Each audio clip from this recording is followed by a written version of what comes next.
Alright, so this happened about a year ago, and it still feels surreal to talk about.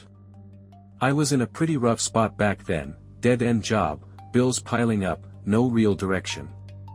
I spent a lot of time just scrolling through random forums and job boards, hoping to stumble upon some miracle. That's when I saw the ad, earn $100,000 for 100 days of isolation. Food and shelter provided.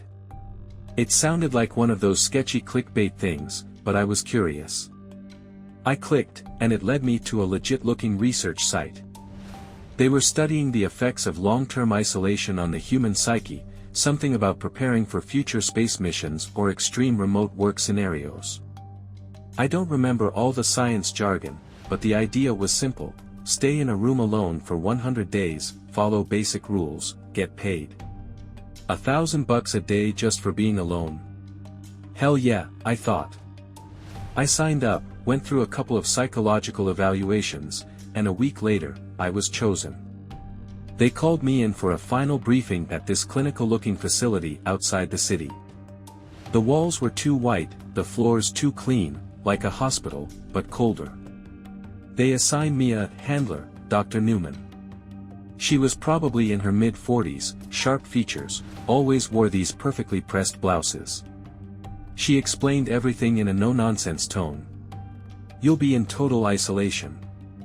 No phone, no books, no TV. Meals will be provided through a slot in the door. There's a panic button if you want to quit, but if you do, you forfeit the money. The room they led me to was basic. Just a small, windowless box with off-white walls that almost seemed gray under the fluorescent lights. There was a twin bed with a thin mattress, a small kitchenette with a mini fridge, a sink, and a stove. The bathroom was behind a flimsy curtain, just a toilet and a shower. It was like a stripped-down motel room, minus any charm. I settled in, and at first, it felt like a paid vacation. I had nothing to do but sleep, eat, and think. I did push-ups, squats, ran in place. I'd make up little challenges, like balancing on one leg for as long as I could or counting all the tiny holes in the ceiling vent. The food was bland but okay. Breakfast was always either oatmeal or scrambled eggs with a slice of toast. Lunch was soup, chicken noodle, tomato, sometimes a sad vegetable broth. Dinner was meat-based, but just barely. Slices of chicken or beef, always with rice or mashed potatoes. Once a day, I'd get a treat, a chocolate bar or a bruised apple. The days blurred together fast. Without a clock or a phone, I lost track of time almost immediately. I started measuring days by meals. 3 meals. 1 day down. I'd scratch little lines into the bed frame, trying to keep count, but I'd forget if I'd marked the day already or not. I missed sunlight. It's weird how much you crave just sitting by a window and watching the world go by when you can't. The fluorescent lights buzzed with this quiet hum that I couldn't drown out, no matter what I did. I'd try to sleep, but the silence had weight, pressing down on me. I talked to myself to break it up. At first, it was just mumbling, random thoughts, little jokes to nobody. Then I started narrating my day, like I was some kind of YouTube vlogger. And here we have another delicious bowl of chicken soup. Gourmet. I'd laugh, but it felt hollow. After about 2 weeks, I think, my routine started falling apart. I'd sleep at random times, eat whenever food appeared, and I'd forget if it was breakfast or dinner. I felt sluggish, like my mind was wading through molasses. I'd stare at the walls for hours, not really thinking about anything. I started to feel itchy. Not on my skin but under it. Like I needed to move, to do something, but there was nothing to do. I'd pace the room, back and forth, counting my steps, counting the floor tiles, counting anything to keep my brain from folding in on itself. And that's when the first cracks appeared. Little things. I'd hear a soft knock on the door, but when I'd check, nothing. Sometimes, I thought I heard muffled voices, like people were talking just outside. I knew it wasn't real, there was no way anyone was out there, but my brain kept throwing me curveballs. I didn't press the panic button, though. I mean, I'd already made it this far, right? I couldn't just quit. Not when I was probably halfway through, or at least I hoped. I told myself it would get better. That I'd find a rhythm again. But deep down, I think I knew I was only sliding further down. After those first couple of weeks, things really started to unravel. The itchiness under my skin got worse. I couldn't sit still, couldn't focus on anything. I'd try counting the tiles or balancing on one leg like before, but it wasn't enough. It was like my mind was gnawing at itself, desperate for anything new. The food became a weird comfort. Not because it tasted good, it was the same bland rotation, but because it was the only sign that time was still moving. Whenever I heard the metal clunk of the slot opening, my body reacted like a dog hearing a treat bag crinkle. It was something different, something happening. But that excitement didn't last. I started losing my appetite. I'd push the food around on the plastic tray, make patterns in the mashed potatoes with my fork, but I couldn't bring myself to eat. Some days, I'd take a bite or two and then just leave the rest. My body felt heavy, like my limbs were filled with wet sand. I stopped working out. It seemed pointless. Instead, I'd curl up on the bed, staring at the ceiling, tracing the same pattern of dark spots and stains over and over again. Sometimes I'd close my eyes and pretend I was somewhere else. I'd imagine my old bedroom, the coffee shop down the street, the park where I used to go running. But the room's smell, stale, metallic, always pulled me back. One day, or night, who knows, I woke up with my face pressed against the cold tile floor. I had no idea how I got there. My knees were bruised, and my shoulder ached like I'd fallen. The scariest part? I couldn't remember anything. Not the dream, not why I'd gotten out of bed, nothing. After that, I started sleeping less. I was afraid of losing more time, of waking up somewhere else with no memory of what I'd done. I'd sit on the bed with my back against the wall, staring at the door, half expecting it to swing open and reveal something. Someone. The voices got louder. Before, they were just soft murmurs behind the door, but now they seemed to come from inside the room. I'd hear my name, sharp and clear, like someone was standing right behind me. I'd whip around, my heart slamming against my ribs, but there was nothing. I started talking back. At first, it was just to fill the silence, but then it became real conversations. I'd ask, "What do you want?" or "Who are you?"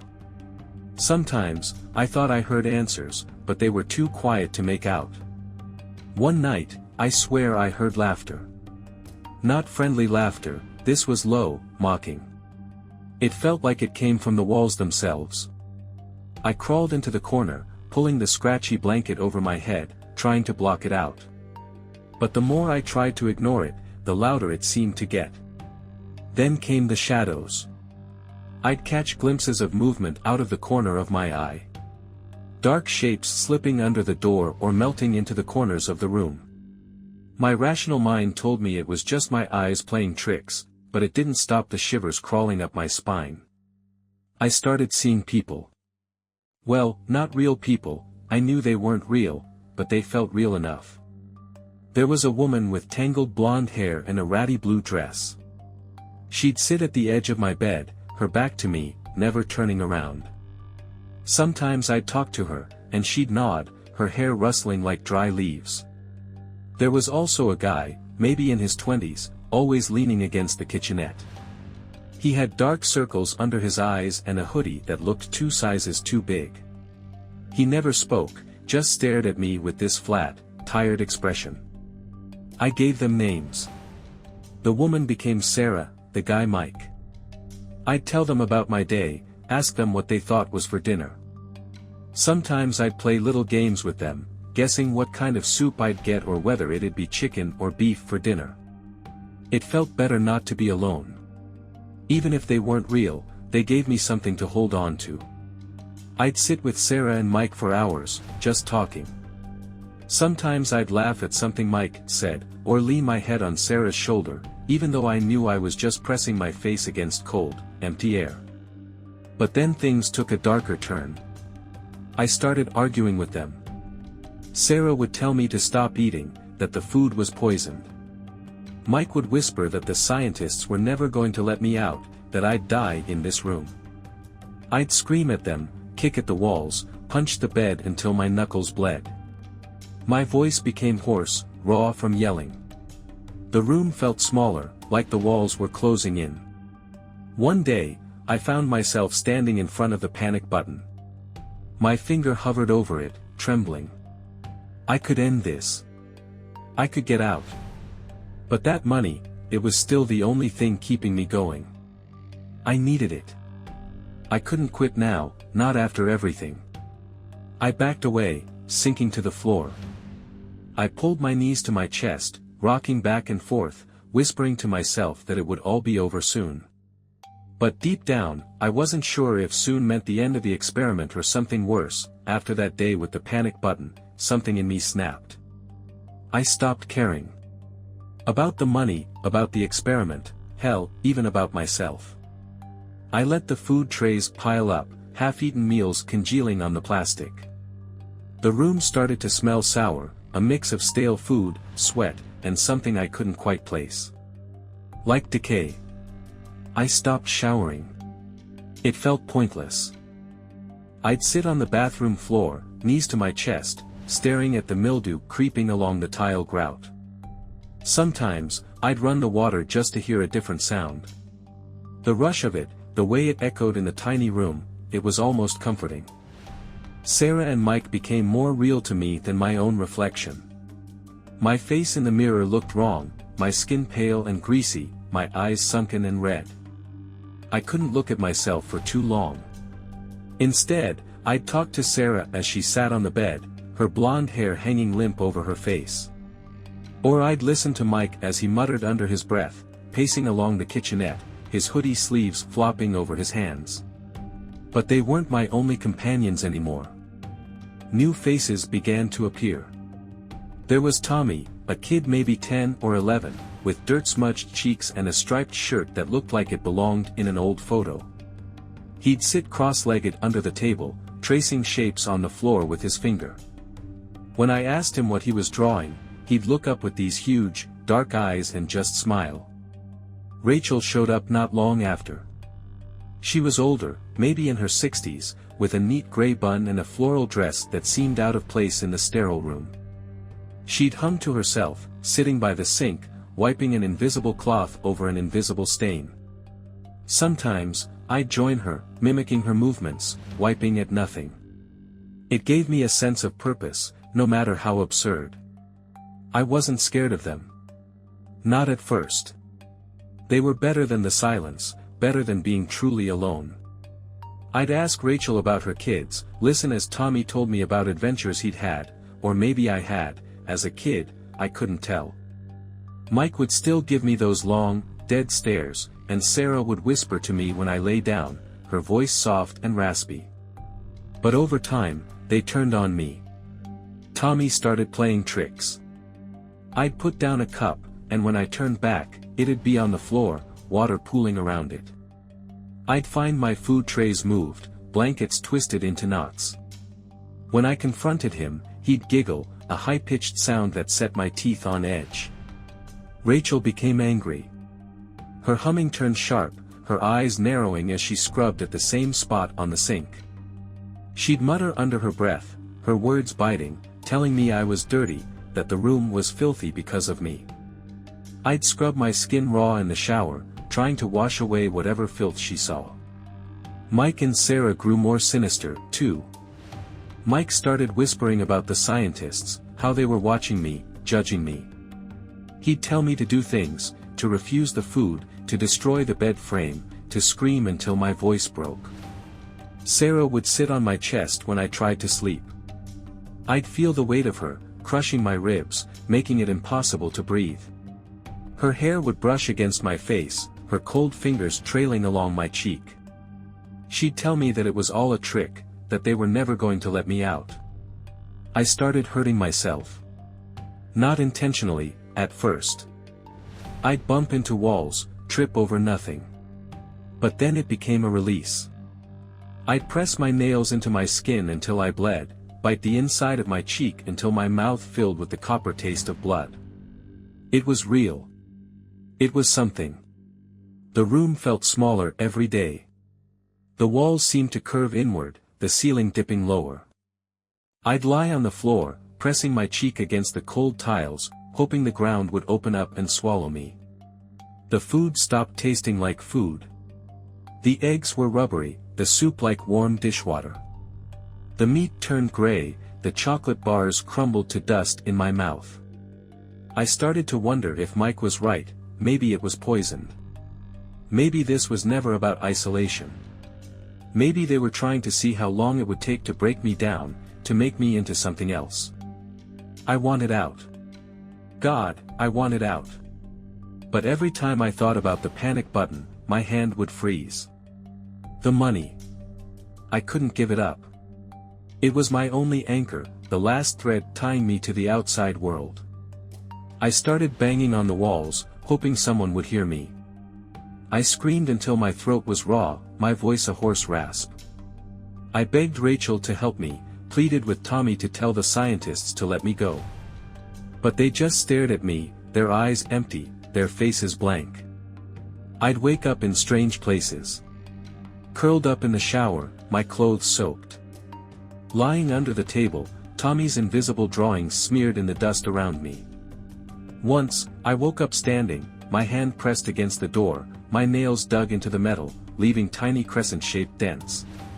And the voices, they never stopped. They swirled around me, overlapping, too many to understand. I couldn't tell which were real and which were just echoes of my own thoughts. I started to wonder if I'd always been here. If the world outside the room had ever existed at all, somewhere around the third month, if my sense of time was even remotely accurate, my mind completely fractured. I had nothing left. My body felt brittle, my mind unraveling thread by thread. The room had swallowed me whole. I'd given up on eating. The food trays would slide in through the slot, and I'd shove them aside. The smell of the lukewarm soup, the mushy vegetables, it made me gag. My stomach gnawed at itself, the hunger a dull ache, but I didn't care. Eating felt like admitting I still wanted to survive, and I wasn't sure if I did. Sarah started to rot. I'd see her in the corner, her skin turning gray, patches of her hair falling out in clumps. She'd smile at me, her teeth loose and yellow, her lips peeling back too far. I stopped talking to her. I couldn't. Every time I looked at her, bile rose in my throat. Mike became more aggressive. He'd shove me, knock things out of my hands.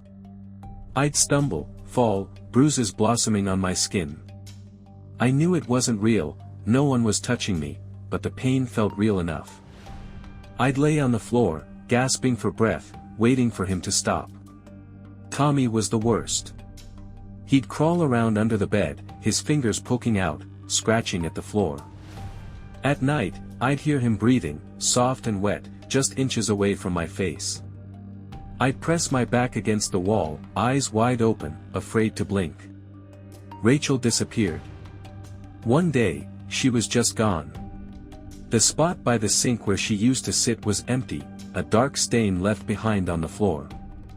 I'd stare at it for hours, tracing its edges with my finger, trying to feel some trace of her. The voices filled the silence. I couldn't tell if they were coming from inside the room or inside my head. They whispered my name, hissed accusations, laughed at my confusion. Sometimes, they'd scream, a high-pitched wail that made me clamp my hands over my ears, digging my nails into my scalp. I started seeing things that couldn't be real. The walls would ripple like water, the ceiling stretching higher and higher until I felt like I was at the bottom of a well.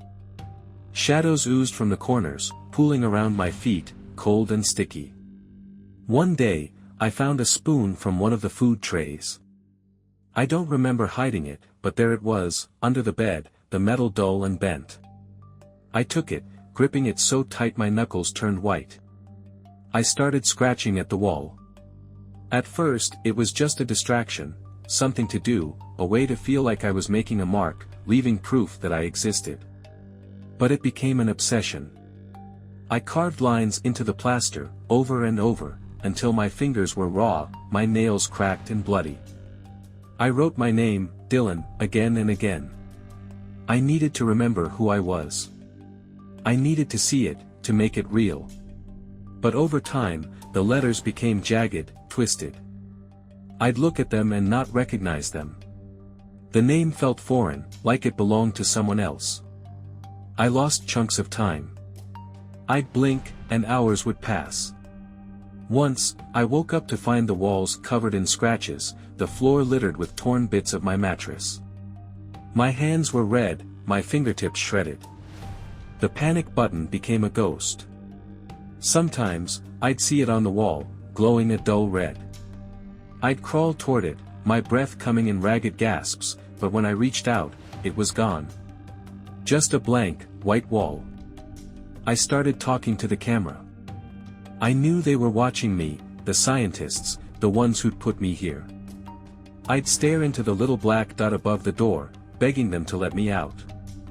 I'd promise anything, no money, just freedom.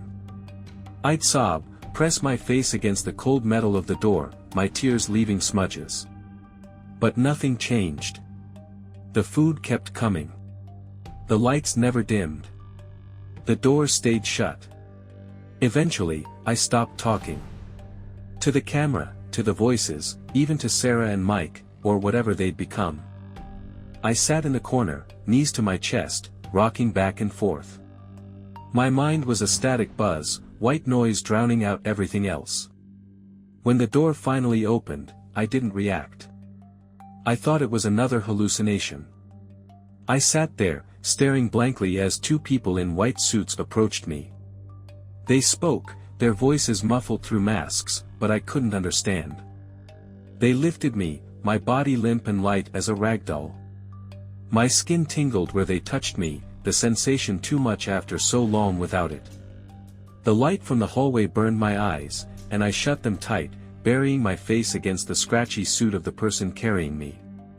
I didn't realize I was free until I felt the cool breeze on my face. Fresh air. Real air. It smelled sharp, alive. My lungs ached with it, each breath a painful reminder that I was still here. They wrapped me in blankets, gave me water, food that tasted like nothing.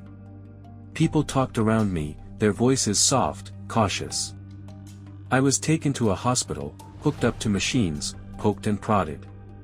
It took days for me to say my first word. Out. I didn't want to go back. Not to the room, not to the darkness. Not ever. The hospital stay stretched into weeks. At first, I barely moved. The fluorescent lights buzzed overhead, and the sterile white walls felt too close, too familiar. Every time a nurse came into the room, my body would seize up, expecting Mike or Sarah or some new horror to appear behind them. They ran tests, physical, psychological.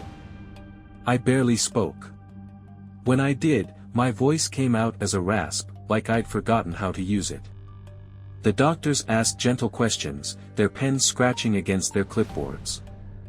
I lied most of the time, nodding when they needed me to, saying what I thought they wanted to hear.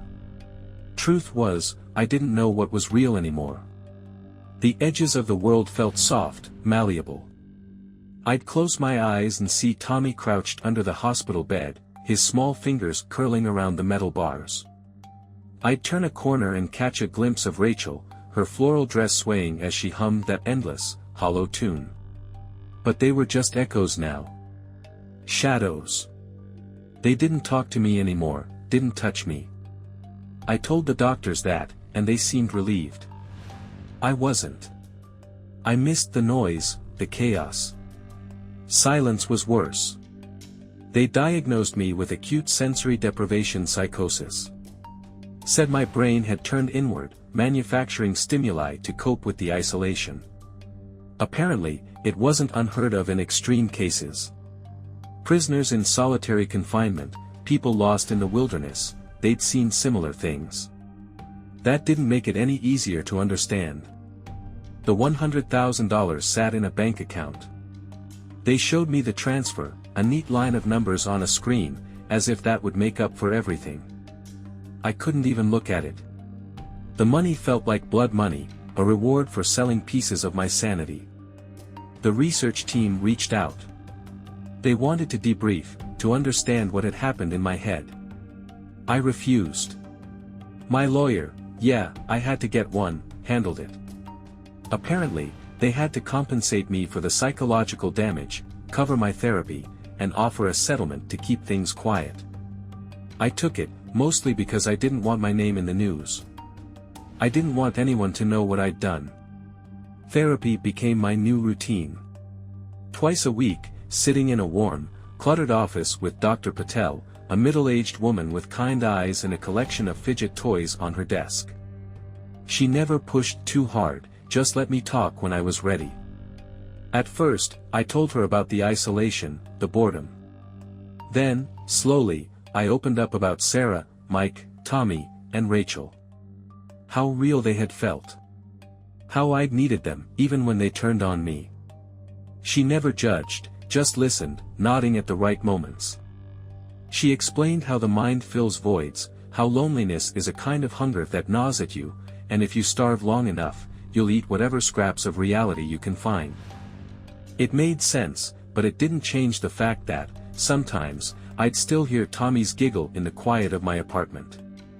I moved back in with my sister, Emily. She had always been the responsible one, the kind of person who never missed a deadline or forgot a birthday. She never asked why I needed to stay, just made up the guest room and left a plate of cookies on the dresser like we were kids again. It helped, being around someone real. Someone with warm skin and steady breath. I'd sit in the kitchen while she cooked, the sounds of sizzling pans and clinking utensils grounding me. She'd talk about her day, work, friends, the stray cat that kept showing up on her porch, and I'd close my eyes, letting her voice fill the space where the whispers used to be. I'm better now. Not fixed, not normal, but better. The voices are gone. The shadows, too. I still have bad days, nights when I wake up gasping, sure that I'm back in that room, the walls pressing in on me. But I know how to handle it now. Dr. Patel taught me grounding exercises, ways to anchor myself in the present.